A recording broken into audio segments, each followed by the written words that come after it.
Nā, kua whakapuaki mai te kāwanatanga i ngā tikanga noho whakamoho ao hou mō ngā kirirarau o tēnei whenua e hoki mai ana ki te kāinga i tā wāhi. Arā, me whai i te kano ārai, me puta te ihu i tētahi whakamātautau kōwhiori i mua i te hokinga mai ki konei, me noho whakamoho ao ki te kāinga mō te whitu rā. I te rā tuatahi me te rā tuarima o te noho whakamoho ao ki te kāinga, me whai whakamātautau huare. Koe nei ngā tikanga o tira ngā ture hō, hei whakatutuki i ngā paiaru o te wāhanga tuatahi o te whakatūwheratanga o ngā kuaha o tēnei whenua. Hei te mutunga o tēnei maramanei, ka tīmata ngā kirirarau o tēnei whenua e hoki mai ana i ahi treiria ara ki te kuhu mai ki konei. We have to get used to the fact that there will be more risk in the community, and therefore the relative risk of people coming in from internationally isn't what it used to be.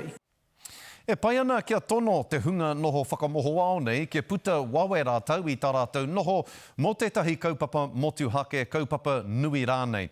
Pēnei i te mā wiwi kino, kua pāki a rātau i te hiahia rānei, kia toro rātau i ngā hoa tata, i ngā whanaunga tata rānei, e tā mate haere ana, e manawa kia ore haere ana.